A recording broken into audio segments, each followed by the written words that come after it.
ಅಂದ್ರೆ first time ಒಂದು comment ಗೆ ರಿಪ್ಲೈ ಕೊಡ್ತಾ ಇರುವಂತದ್ದು. ಒಂದು ವ್ಲಾಗ್ ನ ನೋಡ್ಬಿಟ್ಟು ಒಂದು ಕಮೆಂಟ್ ಮಾಡಿದ್ದಾರೆ. ಏನಪ್ಪಾ ಅಂತ ಅಂದ್ರೆ ಅದ್ರ ಬಗ್ಗೆ ನಾನು ಸ್ಟಡಿ ಮಾಡಿದೀನಿ, ಅಂದ್ರೆ ತುಂಬಾ ಹಲವಾರು ಕಡೆ ವಿಚಾರಿಸಿದೀನಿ. ನನಗೂ ಕೂಡ ನಮ್ಮ ಸಂಪ್ರದಾಯದ ಮೇಲೆ ಗೌರವವಿದೆ, ಸೊ ಅದ್ರಲ್ಲಿ ಅಭಿಮಾನ ಇದೆ. ಎಲ್ಲಿ ನಿಜವಾದ ಪ್ರೀತಿ, ನಂಬಿಕೆ, ಸಂತೋಷ ಇರುತ್ತೋ, ಇವಾಗಿರೋ ಸಿಚುಯೇಷನ್ ಅಲ್ಲಿ ನಾವು 50 ವರ್ಷ ಬದುಕೋದೇ ಕಷ್ಟ. ಅದರಲ್ಲಿ ನಾವು ಪ್ರತಿದಿನ ಜಗಳ ಮಾಡ್ಕೊಂಡು ಎಲ್ಲಿ ನಿಜವಾದ ಪ್ರೀತಿ ಮತ್ತೆ ನಂಬಿಕೆ ಇರುತ್ತೋ ಅಲ್ಲಿ ದೇವರ ಆಶೀರ್ವಾದ ಖಂಡಿತ ಇದ್ದೇ ಇರುತ್ತೆ ಅಂತ ನಾನು ಬಲವಾಗಿ ನಂಬಿದೀನಿ. ಮನಃಶಾಂತಿ ಕೂಡ ಹಾಳಾಗುತ್ತೆ, ನಿಮ್ಮ ಒಂದು ಮನಃಶಾಂತಿ ಮತ್ತೆ ಮನೆ ಶಾಂತಿ ಕೂಡ ಹಾಳಾಗುತ್ತೆ. ಕೂಡ ದೇವರಲ್ಲಿ ಭಕ್ತಿ ಇದೆ, ನಮ್ಮ ಸಂಪ್ರದಾಯದಲ್ಲಿ ಗೌರವವಿದೆ. ಮತ್ತೆ ಯಾರು ನನಗೆ ಕಮೆಂಟ್ ಮಾಡಿದ್ರಲ್ವಾ, ಸೊ ಅವ್ರ ನೇಮ್ ಕೂಡ ನಾನು ತಗೊಳ್ಳೋದಿಲ್ಲ ಕೂಡ. ಅದನ್ನ ಯಾವ್ದನ್ನು ಕೂಡ ಒಬ್ರ ಮೇಲೆ ಒಬ್ರು ಹಾಕೊಂಡು ಜಗಳ ಮಾಡ್ಕೊಂಡು ಪ್ರತಿದಿನ ಹೇಳ್ತಾ ಇದ್ದೀನಿ, don't treat your husband like a machine and don't treat your wife like a worker.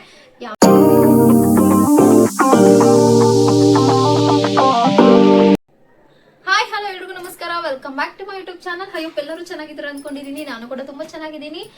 ಅಂದಹಾಗೆ ಇವತ್ತಿನ ವ್ಲಾಗ್ ಬಂದ್ಬಿಟ್ಟು ತುಂಬಾನೇ ಖುಷಿ ಆಗ್ತಾ ಇದೆ ಪರ್ಸನಲಿ. ಯಾಕಪ್ಪ ಅಂತಂದ್ರೆ ಫಸ್ಟ್ ಟೈಮ್ ಒಂದು ಕಮೆಂಟ್ ಗೆ ರಿಪ್ಲೈ ಕೊಡ್ತಾ ಇರುವಂತದ್ದು. ಆ ರಿಪ್ಲೈ ಅಂತಂದ್ರೆ ರಿಪ್ಲೈ ಅಲ್ಲ, ಜಸ್ಟ್ ಒಂದು ಕ್ಲಾರಿಟಿಯನ್ನ ಕೊಡ್ತಾ ಇದ್ದೀನಿ. ಯಾಕೆ ಅಂತ ಅಂದ್ರೆ ಈಗ ನಾನು ರೀಸೆಂಟ್ ಆಗಿ ಒಂದು ವಿಡಿಯೋ ಅಪ್ಲೋಡ್ ಮಾಡಿದ್ದೆ ಭೀಮನ ಅಮಾವಾಸ್ಯೆಗೆ ಸಂಬಂಧಪಟ್ಟ ಹಾಗೆ. ಅಲ್ಲಿ ಯಾರೋ ಆ ಒಂದು ವ್ಲಾಗ್ ನ ನೋಡ್ಬಿಟ್ಟು ಒಂದು ಕಮೆಂಟ್ ಮಾಡಿದ್ದಾರೆ. ಏನಪ್ಪಾ ಅಂತ ಅಂದ್ರೆ ನೀವು ನಮ್ಮ ಸಂಪ್ರದಾಯದ ವಿರುದ್ಧವಾಗಿ ಮಾತಾಡಿದರೆ ಇದು ತಪ್ಪು ಅಂತ ಹೇಳ್ಬಿಟ್ಟು ಒಂದು ಕಮೆಂಟ್ ಅನ್ನ ಮಾಡಿದ್ದಾರೆ. ಬಟ್ ಸೀರಿಯಸ್ಲಿ ನನಗೆ ಆ ಕಮೆಂಟ್ ನೋಡ್ಬಿಟ್ಟು ಕೋಪನೂ ಬರ್ಲಿಲ್ಲ ಮತ್ತೆ ಬೇಜಾರು ಆಗ್ಲಿಲ್ಲ. ಬಟ್ ಅವರಲ್ಲಿ ಅರ್ಥ ಮಾಡ್ಕೊಳ್ಳುವಂತಹ ಶಕ್ತಿ ಎಷ್ಟಿದೆ ಅನ್ನೋದು ನನಗೆ ಗೊತ್ತಾಯ್ತು. ಸೊ ಹಾಗಾಗಿ ಈ ಒಂದು ಕಮೆಂಟ್ಗೆ ಒಂದು ಕ್ಲಾರಿಟಿಯನ್ನ ಕೊಡೋಣ ಅಂತ ಹೇಳ್ಬಿಟ್ಟು ಈ ಒಂದು ವ್ಲಾಗ್ ನ ಮಾಡ್ತಾ ಇದ್ದೀನಿ. ಯಾವುದೇ ರೀತಿ ತಪ್ಪಾಗಿ ಭಾವಿಸ್ಬೇಡಿ, ಜಸ್ಟ್ ಒಂದು ಕ್ಲಾರಿಟಿ ವಿಡಿಯೋ. ಏನಪ್ಪಾ ಅಂತ ಅಂದ್ರೆ ನಾನು ಆ ಒಂದು ಭೀಮನ ಅಮಾವಾಸ್ಯೆಗೆ ಸಂಬಂಧಪಟ್ಟಾಗೆ, ಅಂದ್ರೆ ನೀವು ಇನ್ನೂ ಆ ಒಂದು ವ್ಲಾಗ್ ನೋಡಿಲ್ಲ ಅಂತಂದ್ರೆ ಡಿಸ್ಕ್ರಿಪ್ಷನ್ ಅಲ್ಲಿ ಲಿಂಕ್ ಇದೆ, ಮತ್ತೆ ನನ್ನ ಚಾನಲ್ ಅಲ್ಲೂ ಕೂಡ ಇದೆ, ಹೋಗಿ ನೋಡಿ, ಅವಾಗ ನಿಮಗೆ ಪೂರ್ತಿಯಾಗಿ ಅರ್ಥ ಆಗುತ್ತೆ.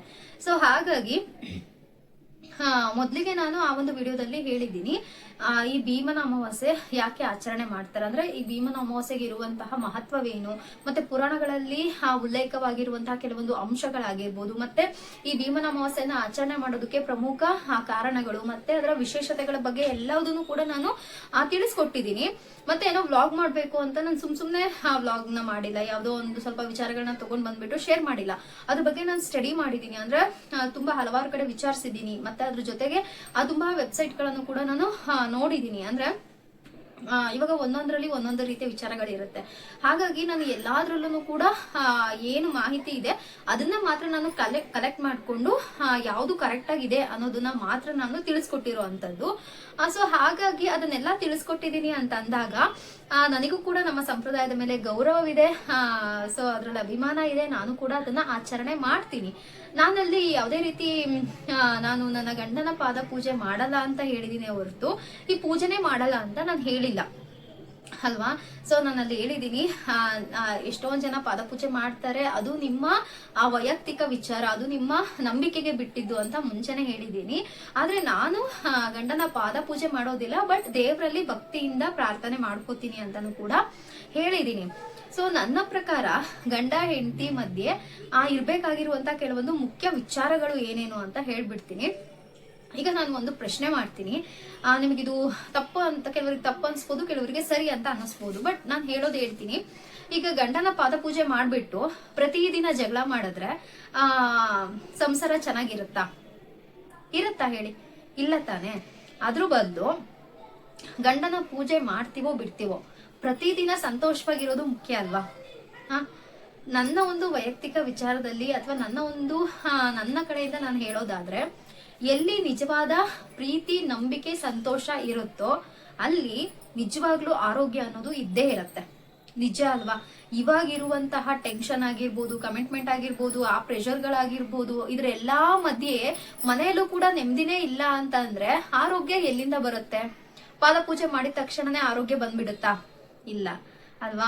ಸೊ ಯಾವ ಮನೆಯಲ್ಲಿ ನಿಜವಾದ ಪ್ರೀತಿ, ನಂಬಿಕೆ, ಸಂತೋಷ ಇರುತ್ತೋ ಅಲ್ಲಿ ಆರೋಗ್ಯ ಇರುತ್ತೆ. ಆರೋಗ್ಯ ಎಲ್ಲಿ ಇರುತ್ತೋ ಆಯಸ್ಸು ಕೂಡ ಅಲ್ಲಿ ಹೆಚ್ಚಾಗ್ತಾ ಹೋಗುತ್ತೆ ಅಲ್ವಾ? ಸೊ ಇವಾಗಿರೋ ಸಿಚುಯೇಷನ್ ಅಲ್ಲಿ ನಾವು 50 ವರ್ಷ ಬದುಕೋದೇ ಕಷ್ಟ. ಅದರಲ್ಲಿ ನಾವು ಪ್ರತಿದಿನ ಜಗಳ ಮಾಡ್ಕೊಂಡು ವರ್ಷಕ್ಕೊಂದ್ಸತಿ ಗಂಡನ ಪಾದ ಪೂಜೆ ಮಾಡ್ಬಿಟ್ರೆ ಆಗೋಯ್ತಾ? ಇಲ್ಲ ಅಲ್ವಾ? ಸೊ ಅದು ಒಂದು ನಂಬಿಕೆ ಇದೆ, ನಾನು ಹೇಳಿದೀನಿ. ಅದರಲ್ಲಿ ನಿಮ್ಮ ಪರ್ಸನಲ್, ಅದು ನೀವು ಮಾಡೋದಿದ್ರೆ ಅದು ನಿಮ್ಮ ನಂಬಿಕೆಗೆ ಬಿಟ್ಟಿದ್ದು, ಅದು ನೀವು ಮಾಡ್ಕೊಡಿ ಅಂತಾನು ಕೂಡ ಹೇಳಿದೀನಿ. ಮತ್ತೆ ಇದ್ರ ಬಗ್ಗೆ ತುಂಬಾ ವರ್ಷಗಳಿಂದ ಅಥವಾ ತುಂಬಾ ಹಿಂದಿನ ಕಾಲದಿಂದ ಬಂದಿರುವಂತದ್ದು. ಅದನ್ನ ನಾನು ತಪ್ಪು ಅಂತ ಎಲ್ಲೂ ಹೇಳ್ತಾ ಇಲ್ಲ. ಮತ್ತೆ ಇನ್ನೊಂದು ಹೇಳೋದಾದ್ರೆ, ಎಷ್ಟೋ ಮನೆಗಳಲ್ಲಿ ಈ ಭೀಮನ ಅಮಾವಾಸ್ಯೆನ ಆಚರಿಸದೇ ಇಲ್ಲ. ಮತ್ತೆ ಎಷ್ಟೋ ಇನ್ನು ಹಳ್ಳಿ ಕಡೆ ನೋಡೋದಾದ್ರೆ ಇದ್ರ ಬಗ್ಗೆ ಮಾಹಿತಿನೇ ಗೊತ್ತಿಲ್ಲ ಅವರಿಗೆ ಅಂತದ್ರಲ್ಲಿ. ಸೊ ನಾನು ಕೂಡ ಒಂದು ಹಳ್ಳಿಯಿಂದಾನೇ ಬಂದಿರೋ ಅಂತದ್ದು. ಹಾಗಾಗಿ ಸೊ ನಮ್ಮ ಮನೆಯಲ್ಲಿ ನಮ್ಮ ತಾಯಿ ಆಗಿರ್ಬೋದು, ಅವ್ರ ತಾಯಿ, ಅವ್ರ ಅತ್ತೆ, ಅವ್ರು ಯಾರು ಕೂಡ ಈ ಒಂದು ಆಚರಣೆಯನ್ನ ಮಾಡೋದಿಲ್ಲ ಅಂದಾಗ ಸೊ ನನಗೆ ಅದ್ರ ಬಗ್ಗೆ ಅಷ್ಟು ಐಡಿಯಾ ಇಲ್ಲ. ಹಾಗಾಗಿ ಆ ಒಂದು ವಿಚಾರಕ್ಕೂ ಕೂಡ ನಾನು ಇದನ್ನ ಮಾಡ್ಕೊಂಡು ಬರ್ದೇ ಇರ್ಬೋದು. ಸೊ ನಾನು ಮದ್ವೆ ಆಗಿ 9 ವರ್ಷ ಆಯ್ತು. 9 ವರ್ಷದಲ್ಲಿ ನಾನು ಒಂದಿನೂ ಕೂಡ ನನ್ನ ಗಂಡನ ಪಾದ ಪೂಜೆ ಮಾಡ್ಬಿಟ್ಟು ಪೂಜೆ ಮಾಡಿಲ್ಲ ನಾನು. ಬಟ್ ನೀವು ಆ ವಿಡಿಯೋದಲ್ಲಿ ನೋಡಿದ್ರೆ ಕಂಕಣ ಕಟ್ಕೊಂಡಿದ್ದೀನಿ, ಅದನ್ನ ನಾನು ಮಾಡ್ತೀನಿ.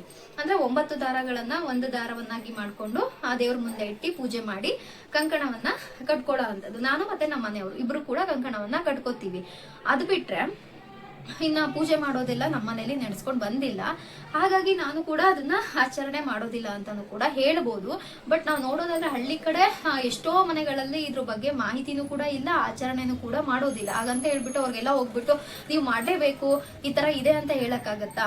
ಇಲ್ಲ, ಅದು ಅವರ ಒಂದು ವೈಯಕ್ತಿಕ ವಿಚಾರ. ಹಾಗಾಗಿ ನಾನು ಅದ್ರಲ್ಲಿ ನಾನು ಕ್ಲಾರಿಟಿನೂ ಕೊಟ್ಟಿದ್ದೀನಿ, ನಿಮ್ಮ ಒಂದು ನಂಬಿಕೆಗೆ ಬಿಟ್ಟಿದ್ದು. ಸೊ ನೀವು ಮಾಡೋದಿದ್ರೆ ಮಾಡಿ. ಬಟ್ ಮೇನ್ ಆಗಿ ನಮ್ಮ ಮನಸ್ಸಲ್ಲಿ ಪ್ರೀತಿ ಇರ್ಬೇಕು, ಮನೆಯಲ್ಲಿ ಸಂತೋಷ ಇರ್ಬೇಕು, ಆಗ ಆರೋಗ್ಯ ಅನ್ನೋದು ಇದ್ದೇ ಇರುತ್ತೆ ಅಂತ ನಾನು ಅದ್ರಲ್ಲಿ ಹೇಳಿದ್ದೀನಿ. ಹಾಗೆ ಗಂಡನ ಪೂಜೆ ಮಾಡೋದ್ರಿಂದ ದೇವರ ಕೃಪೆ ಇರುತ್ತೆ ಅಂತ ಹೇಳ್ತಾರೆ. ಅದೇ ರೀತಿ ನನ್ನ ಪ್ರಕಾರ ಕೇಳೋದಾದ್ರೆ, ಎಲ್ಲಿ ನಿಜವಾದ ಪ್ರೀತಿ ಮತ್ತೆ ನಂಬಿಕೆ ಇರುತ್ತೋ ಅಲ್ಲಿ ದೇವರ ಆಶೀರ್ವಾದ ಖಂಡಿತ ಇದ್ದೇ ಇರುತ್ತೆ ಅಂತ ನಾನು ಬಲವಾಗಿ ನಂಬಿದೀನಿ. ಯಾಕಂದ್ರೆ ನಾನು ಮುಂಚೆನೆ ಆ ಒಂದು ಬ್ಲಾಗ್ ಕೂಡ ನಾನು ಅಪ್ಲೋಡ್ ಮಾಡಿದೀನಿ. ನಂದು ಕೂಡ ಒಂದು ಲವ್ ಮ್ಯಾರೇಜ್. ಸೊ 14 ಇಯರ್ಸ್ ಆಗಿದೆ, ಮದ್ವೆ ಆಗಿ 9 ವರ್ಷ. ಸೊ ನಾವು 5 ಇಯರ್ಸ್ ಲವ್ ಮಾಡ್ತಾ ಇದ್ವಿ. ಸೊ ಈ 14 ವರ್ಷಗಳಿಂದ ನಮ್ಮ ಒಂದು ಬಾಂಧವ್ಯ ಹೇಗಿದೆ ಅಂತಂದ್ರೆ, ನಾವು ಗಂಡ ಹೆಂಡತಿ ತರನೇ ಇಲ್ಲ, ಒಂದು ಒಳ್ಳೆಯ ಸ್ನೇಹಿತರಾಗಿ ಇರೋ ಅಂತದ್ದು. ಸೊ ನಮ್ಮ ಹತ್ರ ತುಂಬಾ ದುಡ್ಡು ಅಥವಾ ತುಂಬಾ ರಿಚ್ ಆಗಿಲ್ಲ ಅಂತಂದ್ರು ಕೂಡ ನಮ್ಮ ಪ್ರೀತಿಯಲ್ಲಿ ಯಾವುದೇ ರೀತಿ ನಾವು ಕಡಿಮೆ ಇಲ್ಲ. ಸೊ ಪ್ರೀತಿಯಲ್ಲಿ ನೋಡೋದಾದ್ರೆ ತುಂಬಾನೇ ರಿಚ್ ಆಗೇ ಇದೀವಿ. ಹಾಗಾಗಿ ಗಂಡ ಹೆಂಡತಿ ಮಧ್ಯೆ ಇರ್ಬೇಕಾಗಿರೋದು ಮುಖ್ಯವಾಗಿ ಪ್ರೀತಿ. ಸೊ ಆ ಪ್ರೀತಿನ ಪ್ರತಿದಿನ ಉಳಿಸ್ಕೊಂಡು ಪ್ರತಿದಿನ ಮನೆಯಲ್ಲಿ ಖುಷಿನ ಹಂಚ್ತಾ ಅವ್ರಿಗೆ ಏನ್ ಬೇಕು ಅನ್ನೋದನ್ನ ತಿಳ್ಕೊಂಡು ಅವ್ರನ್ನ ಖುಷಿಯಾಗಿ ಇಟ್ಕೊಂಡಾಗ ಅವ್ರ ಆರೋಗ್ಯ ಕೂಡ ಚೆನ್ನಾಗಿರುತ್ತೆ. ಸೊ ಆಯಸ್ಸು ಕೂಡ ಚೆನ್ನಾಗಿರುತ್ತೆ, ನಾವು ಕೂಡ ದೀರ್ಘ ಸುಮಂಗಲಿಯರಾಗಿ ಇರ್ಬೋದು ಅನ್ನೋದು ನನ್ನ ಒಂದು ನಂಬಿಕೆ. ಹಾಗಾಗಿ ನಾನು ಇದನ್ನ ಪಾಲಿಸ್ಕೊಂಡು ಬಂದಿರೋ ಅಂತದ್ದು. ಮತ್ತೆ ಇನ್ನೊಂದು ವಿಚಾರ ಏನ್ ಹೇಳ್ಬೇಕಪ್ಪ ಅಂತ ಅಂದ್ರೆ, ನಾನು ತುಂಬಾ ಜನರಿಗೆ ಹೇಳ್ತಾ ಇರ್ತೀನಿ, ಅಂದ್ರೆ ಗಂಡ ಹೆಂಡತಿ ಇಬ್ರಿಗೂ ಕೂಡ ಹೇಳೋದು ಅಂತ ಅಂದ್ರೆ, don't treat your husband like A machine. So ನಿಮ್ಮ ಗಂಡನನ್ನ ನೀವು ಒಂದು ಮಿಷಿನ್ ಅಂತ, ಒಂದು ಯಂತ್ರ ಅಂತ ತಿಳ್ಕೊಬೇಡಿ. ಪ್ರತಿ ದಿನ ನೀನ್ ಕೆಲಸ ಮಾಡು, ನನಗೆ ದುಡ್ಡು ತಂದು ಕೊಡು, ನನಗೆ ಅದ್ಬೇಕು ಇದ್ಬೇಕು ಅಂತ ಕೇಳೋದ್ರಿಂದ ಅವ್ರ ಮನಃಶಾಂತಿ ಕೂಡ ಹಾಳಾಗುತ್ತೆ, ನಿಮ್ಮ ಒಂದು ಮನಃಶಾಂತಿ ಮತ್ತೆ ಮನೆ ಶಾಂತಿ ಕೂಡ ಹಾಳಾಗುತ್ತೆ. ಅದೇ ರೀತಿ don't treat your wife like a worker. ನಿಮ್ಮ ಹೆಂಡತಿಯನ್ನ ನೀವು ಮನೆ ಕೆಲಸದವಳ ರೀತಿ ನೋಡ್ಬೇಡಿ. ಅವಳಿಗೂ ಕೂಡ ನಿಮ್ಮದೇ ಆದಂತಹ ಸರಿ ಸಮಾನವನ್ನ ನೀಡಿ, ಅವಳಲ್ಲಿ ಇರುವಂತಹ ಆಸೆ ಆಕಾಂಕ್ಷೆಗಳಿಗೆ ಬೆಲೆ ಕೊಟ್ಟು ಅವಳನ್ನ ಚೆನ್ನಾಗಿ ನೋಡ್ಕೊಂಡಾಗ ಸಂಸಾರ ಅನ್ನೋದು ಕೂಡ ತುಂಬಾ ಚೆನ್ನಾಗಿರುತ್ತೆ. ಹಾಗಾಗಿ ಗಂಡ ಹೆಂಡತಿ ಮಧ್ಯೆ ಮುಖ್ಯವಾಗಿ ಬೇಕಾಗಿರುವಂತದ್ದು ಪ್ರೀತಿ. ನಾನು ಆಷಾಢದಲ್ಲಿ ಬರುವಂತಹ ವೈಕುಂಠ ಏಕಾದಶಿಯ ಬಗ್ಗೆ ವಿಚಾರವನ್ನ ತಿಳಿಸಿದ್ದೀನಿ, ಭೀಮನ ಅಮಾವಾಸ್ಯೆಯ ಬಗ್ಗೆ ವಿಚಾರ ತಿಳಿಸಿದ್ದೀನಿ, ಮತ್ತೆ ಶುಕ್ರವಾರ ಮನೆಯಲ್ಲಿ ಯಾವ ರೀತಿ ನಾನು ಪೂಜೆಯನ್ನ ಮಾಡ್ತೀನಿ ಅನ್ನೋದನ್ನು ಕೂಡ ತಿಳಿಸಿದ್ದೀನಿ, ಸೋಮವಾರದ ವಿಶೇಷ ಪೂಜೆ ಅಂತಾನು ಕೂಡ ನಾನು ತಿಳಿಸ್ಕೊಟ್ಟಿದ್ದೀನಿ ಅಂತ ಅಂದಾಗ, ಸೊ ನನಗೂ ಕೂಡ ದೇವರಲ್ಲಿ ಭಕ್ತಿ ಇದೆ, ನಮ್ಮ ಸಂಪ್ರದಾಯದಲ್ಲಿ ಗೌರವವಿದೆ, ಅದನ್ನ ನಾನು ಪಾಲಿಸ್ಕೊಂಡು ಬಂದಿದ್ದೀನಿ. ಹಾಗಾಗಿ ಅಂದ್ರೆ ಪಾದ ತೊಳೆಯಲ್ಲ ಅನ್ನೋ ಒಂದೇ ಒಂದು ಕಾರಣಕ್ಕೆ ನಾನು ನಮ್ಮ ಸಂಪ್ರದಾಯಕ್ಕೆ ವಿರೋಧವಾಗಿಲ್ಲ. ಅದು ನನ್ನ ವೈಯಕ್ತಿಕ ವಿಚಾರ. ನಿಮ್ಮ ಮನೆಗಳಲ್ಲಿ ಅದನ್ನ ಪಾಲಿಸ್ಕೊಂಡು ಬಂದಿದ್ರೆ ಖಂಡಿತ ಅದನ್ನ ಮುಂದುವರಿಸ್ಕೊಂಡು ಹೋಗಿ. ನಾನು ಕೂಡ ಬೇಕು ಅಂತ ಅಂದ್ರೆ ಮುಂದೆ ಫ್ಯೂಚರ್ ಅಲ್ಲಿ ನೋಡೋಣ, ಬಟ್ ಇವಾಗ ಇಲ್ಲಿ ಇಷ್ಟು ವರ್ಷ ಅಂದ್ರೆ 9 ವರ್ಷಗಳ ಕಾಲ ನಾನು ಹೇಗೆ ಮನೆಯಲ್ಲಿ ಪೂಜೆ ಮಾಡ್ಕೊಂಡು ಬಂದಿದ್ದೀನೋ ಅದೇ ರೀತಿ ನಾನು ಮುಂದುವರಿಸ್ತಾ ಇದ್ದೀನಿ. ಮತ್ತೆ ಭೀಮನ ಅಮಾವಾಸ್ಯೆಯ ಮಹತ್ವ ಅಂತೂ ತುಂಬಾನೇ ಇದೆ. ಪ್ರತಿಯೊಂದು ಹೆಣ್ಣು ಅವತ್ತು ತನ್ನ ಗಂಡ ಚೆನ್ನಾಗಿರ್ಬೇಕು, ತನ್ನ ಮನೆಯಲ್ಲಿ ಇರುವಂತಹ ಸಹೋದರರಾಗಿರ್ಬೋದು ಅಥವಾ ಬೇರೆ ಇತರ ಪುರುಷರ ಆರೋಗ್ಯಕ್ಕೋಸ್ಕರನು ಕೂಡ ಈ ಒಂದು ವ್ರತವನ್ನ ಆಚರಣೆ ಮಾಡ್ತಾರೆ ಅನ್ನುವಂತಹ ಎಲ್ಲಾ ಮಾಹಿತಿಗಳನ್ನ ಆ ಒಂದು ಬ್ಲಾಗ್ ಅಲ್ಲಿ ಇದೆ. ಸೊ ಕೇವಲ ಗಂಡನ ಆರೋಗ್ಯಕ್ಕಲ್ಲ, ಮನೆಯಲ್ಲಿ ಇರುವಂತಹ ಸಹೋದರರ ಆರೋಗ್ಯಕ್ಕೂ ಕೂಡ ಈ ಒಂದು ಭೀಮನ ಅಮಾವಾಸ್ಯೆಯನ್ನ ಆಚರಣೆ ಮಾಡ್ತಾರೆ ಅನ್ನುವಂತಹ ಪೂರ್ತಿ ಮಾಹಿತಿಯನ್ನ ನಾನು ಆ ಒಂದು ಬ್ಲಾಗ್ ಅಲ್ಲಿ ನೀಡಿದ್ದೀನಿ. ಇಷ್ಟ ಇದ್ರೆ ಖಂಡಿತ ಹೋಗಿ ನೋಡಿ. ಮತ್ತೆ ಯಾರು ನನಗೆ ಕಮೆಂಟ್ ಮಾಡಿದ್ರಲ್ವಾ, ಸೊ ಅವ್ರ ನೇಮ್ ಕೂಡ ನಾನು ತಗೊಳ್ಳೋದಿಲ್ಲ, ಬಟ್ ನಾನು ನಿಮಗೆ ಕ್ಲಾರಿಟಿ ಸಿಕ್ತು ಅಂತ ಅನ್ಕೋತೀನಿ. ಯಾಕಪ್ಪ ಅಂತಂದ್ರೆ ಸೊ ಇದು ತುಂಬಾ ಮುಖ್ಯವಾದ ವಿಚಾರ. ಹಾಗಾಗಿ ಎಷ್ಟೋ ಕಮೆಂಟ್ಗಳು ಬರುತ್ತೆ, ಆದ್ರೆ ಎಲ್ಲಾ ಕಮೆಂಟ್ಗೂ ಕೂಡ ನಾವು ಕ್ಲಾರಿಟಿ ಕೊಡ್ತಾ ಅಥವಾ ರಿಪ್ಲೈ ಮಾಡ್ತಾ ಇರೋದಕ್ಕಾಗಲ್ಲ. ಯಾವ್ದು ಸೂಕ್ಷ್ಮ ವಿಚಾರಗಳು ಅಂತ ಅನ್ಸುತ್ತೋ ಅದಕ್ಕೆ ಮಾತ್ರ ನಾವ್ ಏನ್ ಮಾಡ್ಬೋದು, ಒಂದು ಕ್ಲಾರಿಟಿ ಅಂತ ಕೊಡ್ಬೋದು. ಸೊ ಹಾಗಾಗಿ ಈ ಒಂದು ವಿಚಾರ ನನಗೆ ತುಂಬಾ ಸೀರಿಯಸ್ ಅಂತ ಅನಿಸ್ತು. ಹಾಗಾಗಿ ನಾನು ಅವರಿಗೆ ಕ್ಲಾರಿಟಿಯನ್ನ ಕೊಟ್ಟಿದ್ದೀನಿ. ನಾನು ಗಂಡನ ಪೂಜೆ ಮಾಡೋದೇ ಇಲ್ಲ ಅಂತ ಹೇಳಿಲ್ಲ, ಅಥವಾ ಈ ಅಮಾವಾಸ್ಯೆಯನ್ನ ನಾನು ಆಚರಣೆ ಮಾಡೋದೇ ಇಲ್ಲ ಅಂತ ಹೇಳಿಲ್ಲ. ಭಕ್ತಿಯಿಂದ ದೇವ್ರ ಹತ್ರ ಪ್ರಾರ್ಥನೆಯನ್ನ ಮಾಡ್ತೀನಿ.